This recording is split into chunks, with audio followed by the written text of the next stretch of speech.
आज महाराणा प्रताप जी के बारे में हमको बच्चों को बताने के लिए जयंती मनाई जाती है। जो 1540 में उनका जन्म हुआ था मेवाड़ में, और उन्होंने 1597 में उनकी निधन भी हो गई थी। 57 साल की उम्र में उन्होंने अपने अस्मिता बचाने के लिए अकबर से लड़ते लड़ते उन्होंने जान दिया। हमारा महाराणा प्रताप जी मुगलों से लड़ करके हमारे भारत को बचाए, वो अकबर से बचाए। आज मोदी जी हमारे उसी मुगल के सपूतों से, जो पाकिस्तानी हैं, उनसे लड़ करके भारत को बचाए। हाँ, तो पाकिस्तान के जो नवाज शरीफ जो हैं, अभी तहखाना में घुसे हुए हैं, सुरंग बनाए घुस रहे हैं लोग। अब देख रहे हैं वहाँ खंडहर बनते जा रहा है पाकिस्तान। दोस्तों, मैं हूं सनी संतोष, आप देख रहे हैं लाइव लॉन्ग न्यूज। दोस्तों, आज महाराणा प्रताप जो थे उनका जयंती, और भामा जी हैं उनका जयंती आज पटना के बापू सभागार में मनाया गया। हम यहां पे एक हैं आरा के विधानसभा क्षेत्र से आते हैं अजय जी, उनसे हम जानने की कोशिश करेंगे कि जो अंदर का माहौल क्या रहा और जो राणा प्रताप हैं उनको कैसे देखते हैं। महाराणा प्रताप जी हमारे गौरव हैं। हमारे जो हम लोग इतिहास के पन्नों को देखते हैं और उनको याद करते हैं, उनसे सीखते हैं। आज महाराणा प्रताप जी के बारे में हमको बच्चों को बताने के लिए जयंती मनाई जाती है। जो 1540 में उनका जन्म हुआ था मेवाड़ में, और उन्होंने 1597 में उनकी निधन भी हो गई थी। 57 साल की उम्र में उन्होंने अपने अस्मिता बचाने के लिए अकबर से लड़ते लड़ते उन्होंने जान दिया था। समझिए, उन्होंने उनके धर्म को नहीं स्वीकारा और मुगलों के साथ लड़ते रहे, कट्टरता के साथ लड़ते। हल्दी घाटी का युद्ध अगर नाम सुना होगा, आपने पढ़ा होगा इतिहास में। तो महाराणा प्रताप जी वो व्यक्ति हैं कि कभी भी उन्होंने मुगलों को अपने सामने अड़ने नहीं दिया, उनको झुका के रखा। तो उनकी जयंती है, उस जयंती के अवसर पर सारे पूरे बिहार से सभी लोग इकट्ठा हुए थे यहाँ पर मनाने के लिए।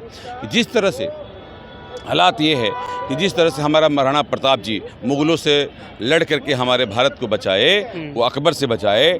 आज मोदी जी हमारे उसी मुगल के सपूतों से, जो पाकिस्तानी हैं, उनसे लड़ करके भारत को बचा रहे हैं। आज पूरा देख रहे हैं, पूरे युद्ध छिड़ा हुआ है और हमारा पूरा देश पूरे सैनिकों के साथ और मोदी जी के साथ एक सुर में खड़ा है। सबके चेहरे पर खिले हुए हैं, सब खुश हैं कि इस बार पाकिस्तान से आर पार लड़ाई हो जाएगी। पाकिस्तान भी का जो प्रधानमंत्री है वो बोल रहे हैं कि हम भी तैयार हैं, हम भी पीछे हटने वाले नहीं हैं। हाँ, तो पाकिस्तान के जो नवाज शरीफ जो हैं, अभी तहखाना में घुसे हुए हैं, सुरंग बनाए घुस रहे हैं लोग। अब देख रहे हैं वहाँ खंडहर बनते जा रहा है पाकिस्तान। वहाँ पहले पुटपुटिया होता है ना, ड्रोन, पुटपुटिया ड्रोन वो छोड़ा था। जब यहाँ से बड़ा बड़ा बम जा रहा है, जिसे बम पड़ाका कहते हैं, तब जाकर उनकी हालत ख़राब हो गई है। आज पाकिस्तान के आतंकवाद को जड़ से ख़त्म कर दिया जाएगा। एक साथ परमानेंट इलाज होगा इस बार। पूरे मोदी जी का ये चैलेंज है उनके ऊपर। चाहे मोदी जी चाहते हैं कि हमारा भारत सुरक्षित हो, हमारा कोई भी माँ अपना बेटा न खोए, कोई पत्नी अपनी सुहाग न खोए, कोई बाप अपना बेटा। ऑपरेशन सिंदूर के तहत जो सुहाग जिनका छीना गया था, उनका वापस से सुहाग तो आएगा नहीं, बट उनके पे कार्रवाई जरूर किया गया। कैसे देखते हैं इस चीज़ को? बहुत ही अच्छी कार्रवाई हो रही है। जो बहनों ने हमारा सुहाग खोया है, जिसने धर्म पूछ के मारा है, तो हमारे भी सैनिक उनसे धर्म पूछ के ही मार रहे हैं। मोदी जी क्या गलत कर दिया है ऑपरेशन सिंदूर लॉन्च करके? क्योंकि पूरा अब देखा जा रहा है कि भारत पाकिस्तान में युद्ध का माहौल बना हुआ है। नहीं, बिल्कुल गलत नहीं किए हैं। ये तो युद्ध होना ही था। कब तक हम चुप रहेंगे, कब तक हम बर्दाश्त करेंगे? आज हम बर्दाश्त की स्थिति में नहीं है। वो अब हिंदुस्तान नहीं है कि मैं बात कर चित पे नहीं, हम बातचीत के टेबल पर नहीं, घुटने नीचे घुटने पर डाल करके बात करेंगे।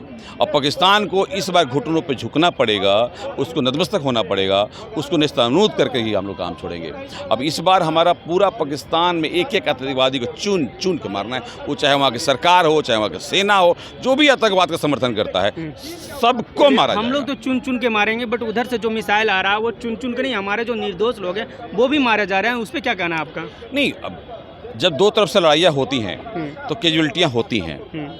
उसके लिए हमें तैयार रहना है, हमें तैयार रहना पड़ेगा। लेकिन आप देख रहे हैं उनके ड्रोन को हमारे सैनिक हवा में ही मार दे रहे हैं।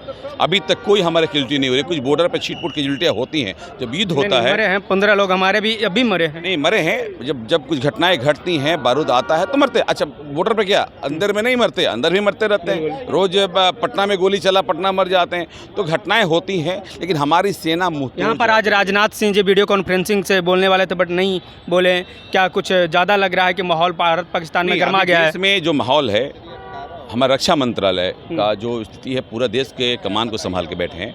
ये इम्पोर्टेंट नहीं था उनके लिए, वो इम्पोर्टेंट है। बिल्कुल। वो देश की सुरक्षा का सवाल है, ये कार्यक्रम इम्पोर्टेंट नहीं था। ये तो हम लोग हैं यहाँ पे करने के लिए। राजनाथ जी देश के रक्षा मंत्री हैं और देश की सुरक्षा को लेके वो अपना चिंतित हैं और हर समय सेना के साथ जुड़े हुए हैं, बात कर रहे हैं और हर तरह का आदेश दे रहे हैं कि हमारा भारत कैसे सुरक्षित रहे और मुंहतोड़ जवाब उन्हें दिया जाए और दिया जा रहा है। हर ईंट का जवाब पत्र दिया जाए। आपने बोला था कि महाराणा प्रताप है वो मुगलों से लड़ते रहे, उसी प्रकार से मोदी जी भी आज मुगलों से लड़ रहे हैं। तो क्या आप मानते हैं कि जो महाराणा प्रताप थे वो मुगल से लड़ रहे थे, बट उनके ही सेना में सैनिक भी थे, वो अफगानिस्तान से मुस्लिम समुदाय के लोग थे, तो आप कैसे मुगल और इस तरह के देख रहे हैं इस चीज़ को? नहीं, क्या होता है, सब मुसलमान ऐसे नहीं हो सकते। कुछ मुसलमान सही भी हैं, जिससे कि हमारे देश में अब्दुल कलाम भी थे। बिल्कुल।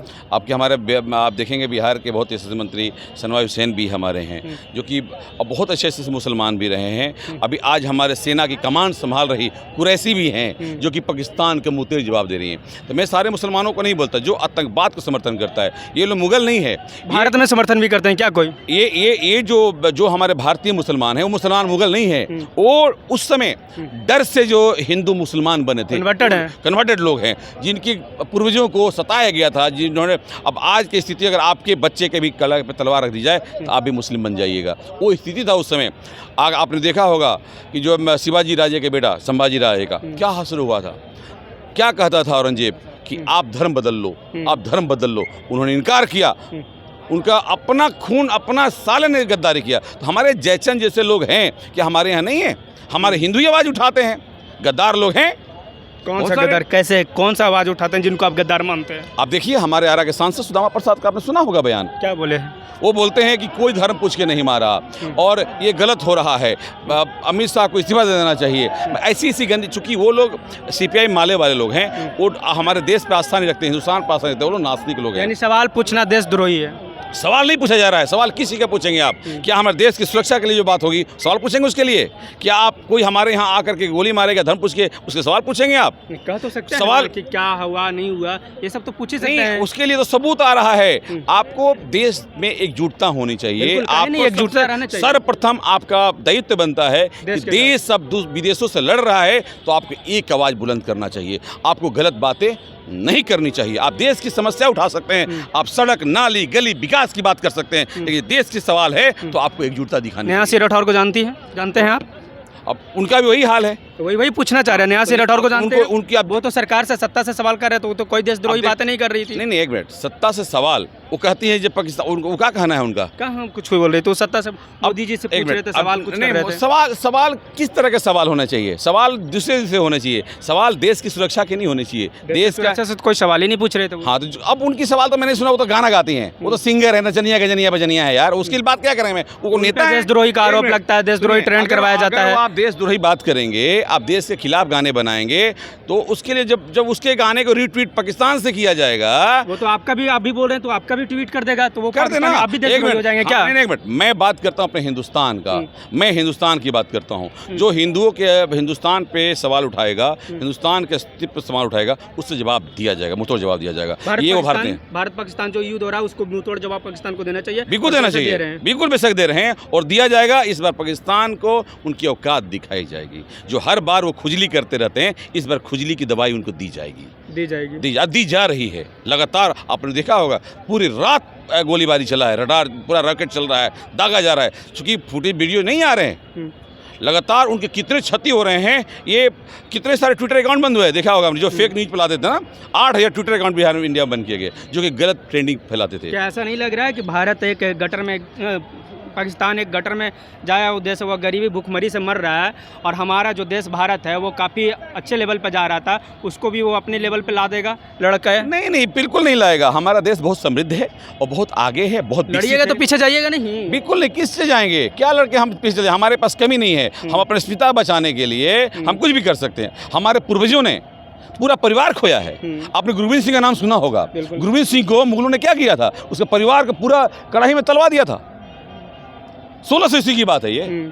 तो वो हमारी अस्मिता हमेशा से खतरे में रही है। भारत पे 100 अटैक करते हैं। पाकिस्तान से लड़ाई हमेशा जारी रहेगा, जब तक पाकिस्तान वो शांत नहीं हो जाता, तब तक मानता नहीं है, तब तक जारी रहेगा। और पाकिस्तान ही नहीं, आज आप देखा होगा आपने, सारे मुस्लिम कंट्रीज सब एक हो गए हैं। ईरान, इराक, आईओसी के सदस्य होंगे तो एक तो होंगे। सब एक हो जा रहे हैं सब, लेकिन हिंदू एक साथ नहीं होना चाहते। तो यही कहना है हमारे सारे हिंदू समाज एक हो जाएं, पूरा भारतीय एक हो जाएं और एक सुर में आवाज करें भारत माता की जय, और हमारे सरकार सेना पर सवाल न उठाएं। सेना अपना काम कर रहा है, विपक्ष हो सभी साथ हैं। सेना के खिलाफ अगर कोई बोलता है तो सेना का मनोबल टूटता है, कमज़ोर होता है। सेना अपना काम करता है, निष्पक्ष काम करता है, उस पर सवाल नहीं उठाने चाहिए। उससे मनोबल, हम अगर बॉर्डर पर लड़ नहीं रहे हैं तो हमें मनोबल को उनको बढ़ाना चाहिए, उनके घर वालों को मनोबल बढ़ाना चाहिए। अगर आप गलत बात करते हैं तो उससे मनोबल सेनाओं का टूटता है। तो ये हमारा कहने का, हमारा भी वही काम है, मनोबल को बढ़ाना, सेना का मनोबल बढ़ाएँ।